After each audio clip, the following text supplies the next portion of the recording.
Kasama ang mga matataas na opisyal ng depensa at seguridad, kabilang sina Defense Secretary Gilberto Teodoro Jr., AFP Chief of Staff Romeo Bronner, at Philippine Air Force Commanding General Stephen Pareño, pinangunahan mismo ngayon ni President Marcos, ang Second Quarter Command Conference ng Philippine Air Force sa Villamor Air Base sa Pasay City noong Lunes, kung saan, ang pangunahing punto sa talakayan, ay ang pagpapalakas ng air power capability ng Philippine Air Force sa susunod na taon. Dito, ipinaalam ng Philippine Air Force sa kanilang Commander-in-Chief, ang mga priority na procurements nila ngayong 2025, kung saan prioridad ang air supremacy sa ating airspace domain, at air defense sa extended domain, o yung labas pa sa ating exclusive economic zone. Ang Comprehensive Archipelagic Defense concept ng Armed Forces ay nakatutok di lamang sa loob ng ating exclusive economic zone, kundi hanggang sa labas pa nito. Sa mismong pagpupulong at talakayan, ay nagbigay ng guidance ang Pangulo, na uunahing bibilhin, yung agad na paglakas ng ating air defense and interdiction, na nangangahulugang uunahin ang mga missile system at mga fighter jets, na inaasahang ma-finalize na ngayong taon. Inaprubahan na ng Pangulo ang 200 na bilyong piso bawat taon para sa hukbong sandatahan, kung saan ang Air Force ang pumangalawa sa Philippine Navy, na may malaking bahagi ng taunang budget na ito.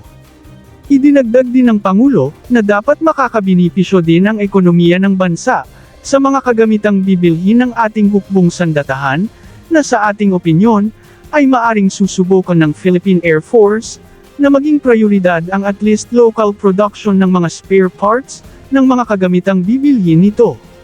Sinabi ng Philippine Air Force sa isang hiwalay na pahayag, na nagbigay ng mga insight at rekomendasyon ang Air Force sa Pangulo, sa mga paraan upang higit pang palakasin, ang air power capability ng bansa, upang epektibong mabantayan at ipagtanggol ang ating bansa, mula sa iba't ibang mga umuusbong na mga banta ng seguridad, at kailangang may kaugnayan na rin ito, sa pagpapahusay din ng mga kakayahan para sa pagtugon sa kalamidad.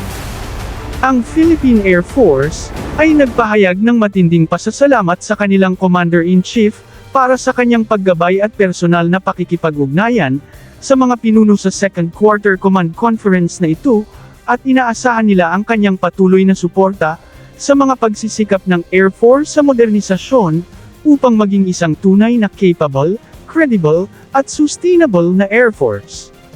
Sa pag-umpisa ng mga acquisition ng mga fighter jets sa mga susunod na taon, ay inaasahan ang pagdating ng ilang mga squadrons ng mga fighter jets, na nangangailangan din ng maraming mga piloto.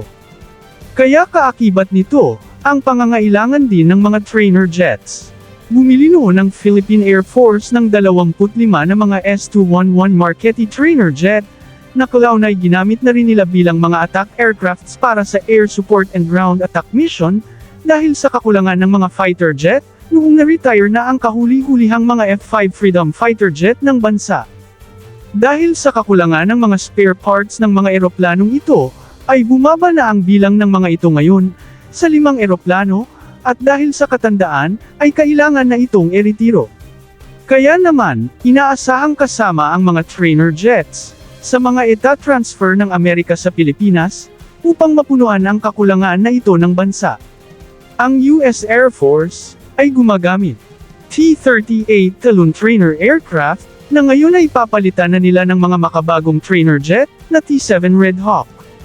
Ito ay nangangahulugan, na maraming mga ganitong trainer jet ang available ngayon sa inventaryo ng Amerika. Ang T-38 Talon Trainer Jet, ay ang pinakaunang supersonic trainer jet, at pinakamaraming na manufacture, na umaabot ng 1,100 eroplano. Ito ay kapatid ng ating F-5 Freedom Fighters, kaya hindi na mahirap sa ating Air Force, ang mag-maintain ng ganitong eroplano. Ayon sa mga balita na ating nakalap, may mga pinapunta na ng mga technical personnels ang AFP sa Amerika, para sa pag-inspeksyon sa mga kagamitang ibibigay sa Pilipinas, na mga F-16 fighter jets, multi-launch rocket system, air defense system, at mga helicopters. Ito ay nangangahulugang kahit wala tayong naririnig na mga balita tungkol dito, ay umuusad ang proyektong ito, at di na nakakagulat, kung bigla na lang natin malaman na ready na for transfer ang mga kagamitang ito sa ating bansa. Ang pagsasanay ng ating mga sundalo sa pag-operate at pag-maintain ng mga kagamitang ginamit ng Amerika sa balikatan exercise, tulad ng Avenger Short Range Air Defense System, HIMARS Rocket System, Patriot Air Defense System, at mga F-16, ay ginawa hindi lamang para sa joint operation sa mga kagamitang ito, kundi paghahanda na rin sa ating mga sundalo, dahil nalalapit na ang pagkakaroon nila ng mga ganito. Ang HIMARS ay isa sa aasahang weapon system ng Amerika at Pilipinas, kung sakaling may paglusob na mangyari sa ating bansa. Kaya naman, mas mahabang panahon ang pagsasanay na ginawa ang dalawang puwersa, at mapapansing halos ipinagkatiwala na nila sa Philippine Army ang paggamit nito, na indikasyon na may kasanayan na ang ating mga sundalo sa kagamitang ito. Ayon sa balita, ang isinagawang HIMARS Rapid Infiltration Operation Exercise o HIRAIN, kung saan ipinagpalagay na labis na kailangan ang firepower ng HIMARS na ginagamit sa Luzon, at kailangan ito sa Palawan sa madaling panahon, isang senaryo na malapit sa katotohanan, ay sinasabing binigyan ng pagkakataon ng mga sundalong Amerikano, na ang Philippine Army ang magsagawa ng operasyon. Ito ay nangangahulugang sila na ang nagkarga nito sa C-130 aircraft, hanggang sa pagsakay sa air cushion vessel ng US Army, hanggang sa pag-acquire ng target coordinate at pagpaputok nito. Isang napaka-importanteng kaalaman at kasanayan para sa ating Philippine Army, na naghahanda sa kanila sa pag-operate ng kanilang sariling HIMARS. Isa ito sa mga benepisyo ng Pilipinas sa EDCA, sa susunod na taon na balikatan exercise, ay sinabing itataas na ng Amerika at Pilipinas ang level ng kanilang pagsasanay, sa isang full combat exercise. Ito ay nangangahulugang ipagpalagay na nasa actual full enemy invasion na sa ating bansa, kaya inaasahan natin ang mas maraming kagamitang pandigma, at inaasahan rin natin ang mas maraming mga live firing sa mga missile system ng Amerika at Pilipinas. Ang Pilipinas sa susunod na taon, ay bibili ng maraming mga missiles mula sa Israel, bilang paghahanda hindi lamang sa mga exercise na gagawin sa balikatan, kundi para sa pagpapadami ng mga missile sa kanyang inventaryo, at bahagi na rin ng kanyang capability upgrade program.